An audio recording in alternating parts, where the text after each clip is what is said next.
Hey there. So this is your Scorpio ascendant forecast for the week ahead from the 13th to the 19th of October. And it's a Western tropical whole sign charting method that I'm using. So if you're somebody who practices whole sign, this is going to feel really natural for you. Anyway, with astrology, my whole aim here is to create possibilities, is to help you see that there are always loads of possibilities going on with the planetary picture, and to help you get ready to unfold and let this unravel in your life. And so that's what I do. My name's Louisa, by the way, if you're new to this channel. So yeah, this week ahead, there's some great things that are going on. And one of them is the position of Mars in your own sign right now is really, really strong. He's making some lovely trines, and Mercury's coming into a conjunction with him. So your mind and your body are really coming on in leaps and bounds. But Pluto, also a ruler of Scorpio, if you know, I like to use both rulers, by the way.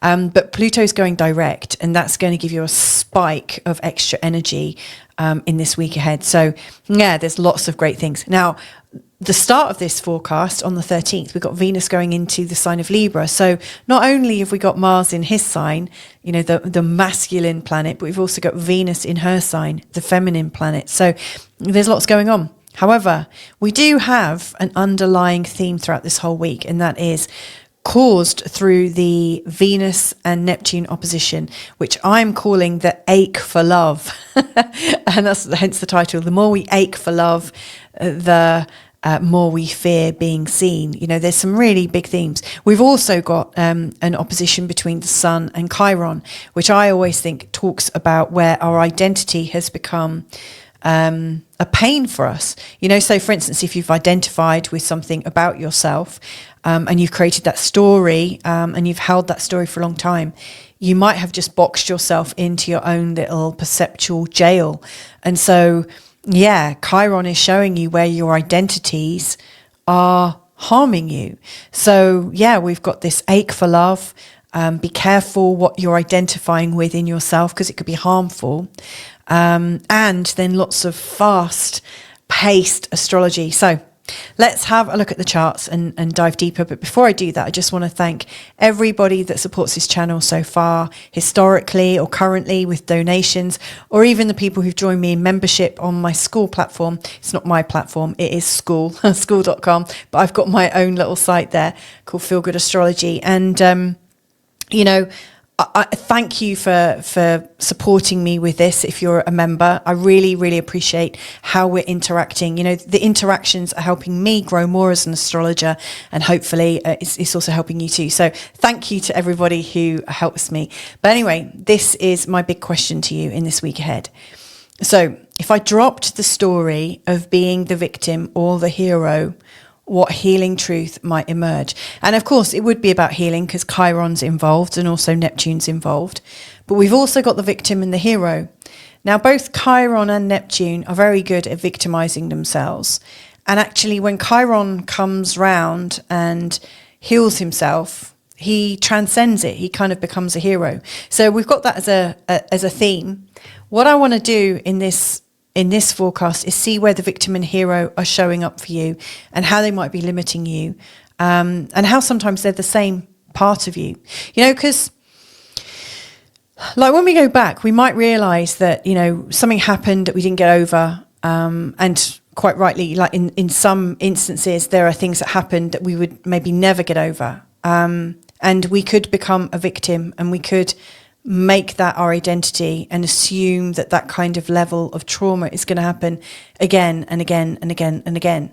And so we might want to be saved. You know, we might be calling out to be saved. We might have that being, I need to be saved, in our aura.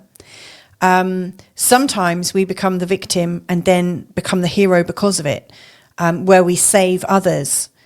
And both are real positions that we experience in any time, but they're also stories. It's all based on the perception you choose to hold about yourself. You know, like if you get ill, you might feel like a victim in that moment of illness, and then a hero as you're battling the illness and you recover from the illness. That's not to say neither are true, but if you stay in that identity, that I am a hero or I am a victim, maybe stops you from experiencing something else. And that's something that's going to be showing up. And here's where, because this is your chart. And by the way, if when you look at your chart, I mean, this is a whole sign chart, like I said, if when you look at your birth chart, you've got both Scorpio and Sagittarius in your first house, then this is good for you, but you also need to check out Sagittarius, because there'll be a little pearl of wisdom in there for you as well. Anyway, when we look at where the Venus Neptune opposition is going from your 12th house to your 6th house, and also where the Sun and Chiron opposition are landing, they're also going across your 12th house and your 6th house, or I should say your 6th house to your 12th house. Now, this polarity is about your manifest reality. This is the 6th house is like your day-to-day living, how you organize your life, your routine, all the physical manifest things that you are doing. It's also about your physical health.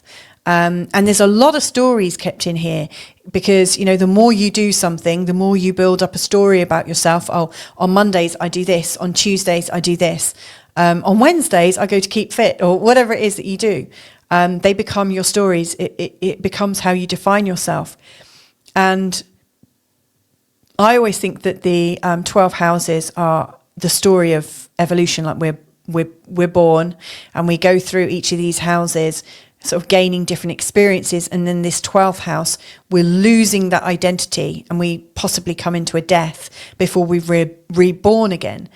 And so you could say this is the point where we're at our maximum load of stories about ourselves. Like, this is where our experiences have brought us. And then by the time we get to this opposite side, we're dropping the stories. And this is the unconscious mind. So this is a physical health. This is your mental and spiritual health. This is your manifest reality. This is your imaginary, unconscious, psychic, intuitive reality. And so this is very tender, where you've got the Sun and Venus right now.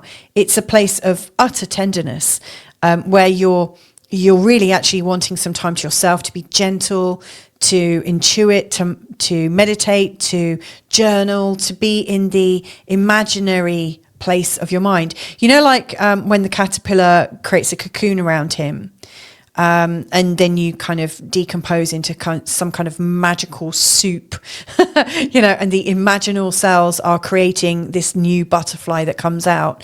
You know, this is the butterfly time. And this is, you know, your dissolving time. And so all your old belief systems, all that old stuff, it's just being dissolved so that you can come back to life in a new way.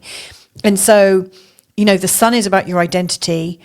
Venus is very much about how you're valued and how you appreciate yourself, how you love yourself.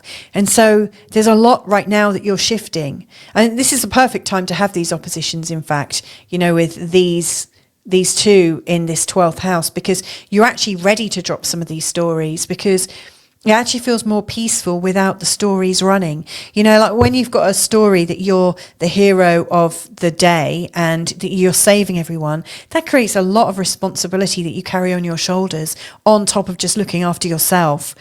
And fair enough, you might look after yourself and maybe like the people who, your dependents, like it might be children, they might be pets, they might be your plants, you know, but we all have, you know, our own little sphere. But then you might be taking on a whole heap of other stories in your hero state, whereby you're saving reality, you're saving different people.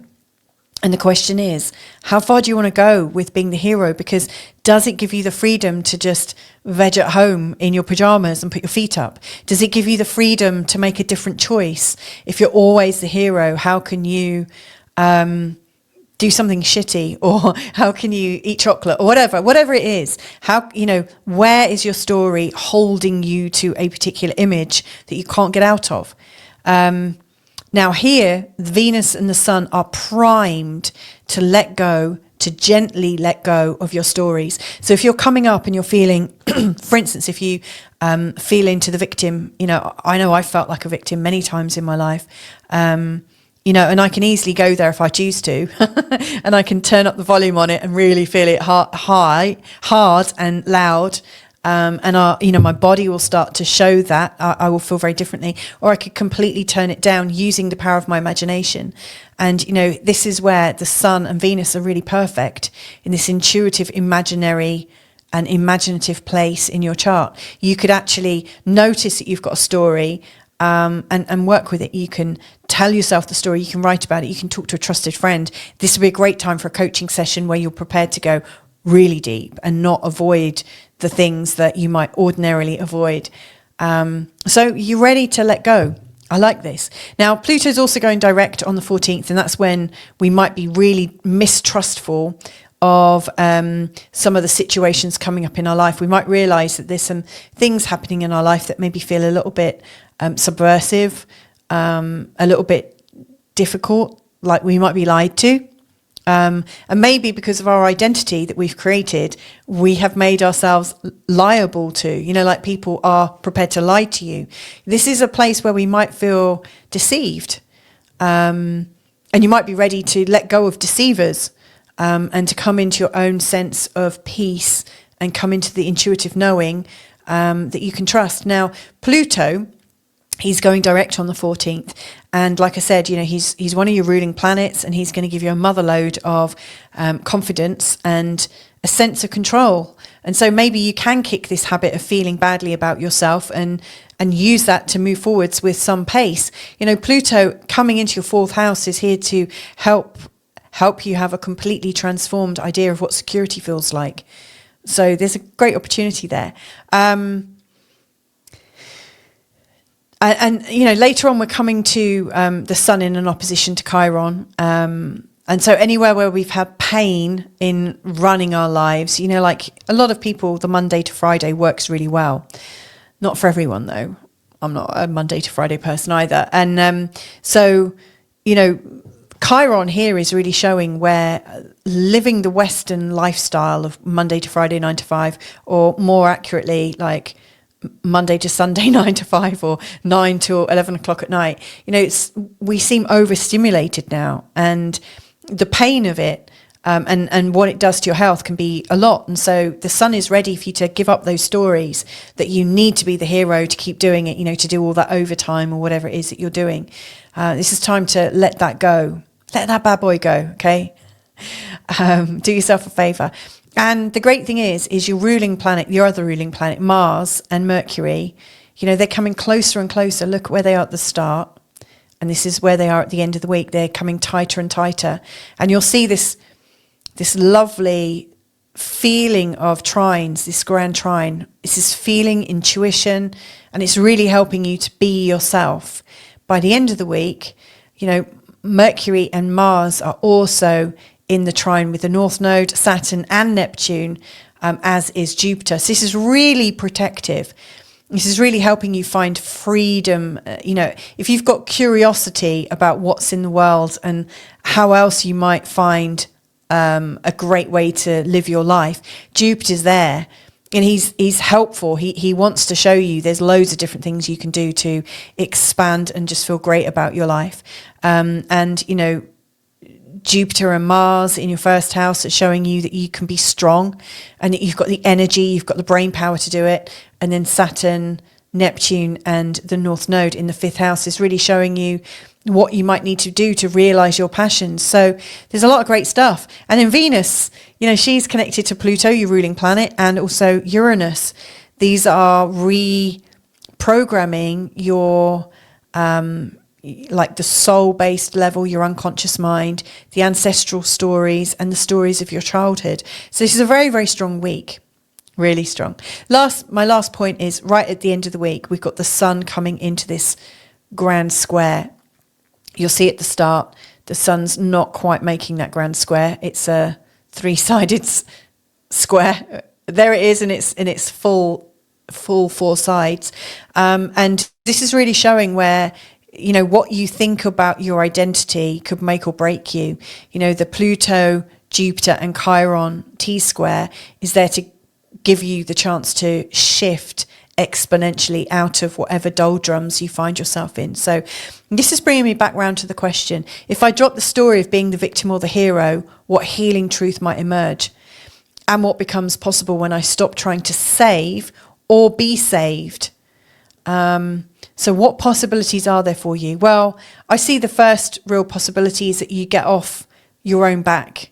You know, Neptune and Chiron, you could really hurt yourself with the amount of work you're doing and the stories that you're holding about yourself, whether you feel like you're a victim at work, you know, that people don't understand you, that you're doing more than everyone else, or that, you know, without you, it'll all fail. All of those things, they might have some truth in them. And of course, that extends to home, not just work. There might be some truth in them, but there might also be other truths available. You might not be the only one doing the saving. There might be other people in the collective that are also doing it.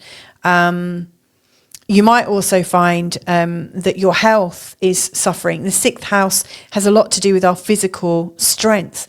And so if you're going down this hero or victim path, you might find that the stories you're holding about yourself are making you poorly. So one of the first things that is likely to improve is that you'll have some kind of breakthrough that will tap you back into natural health and tap you back into the place of freedom where you don't have to save people, and you also don't have to be underneath people. You don't have to submit to people. So to me, this is about you finding yourself in this middle space. So the possibilities, I think, is that you're about to completely let go of your current conceived reality.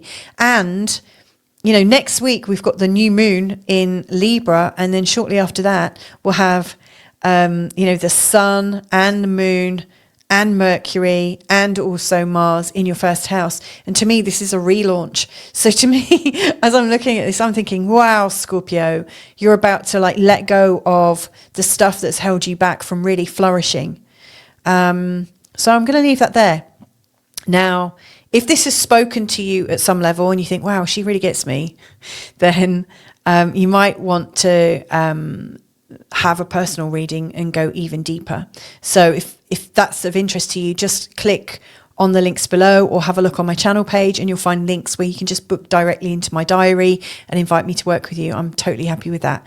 Or if you just want more of this, then check out my membership. You know, it's a small fee if you just want the forecasts.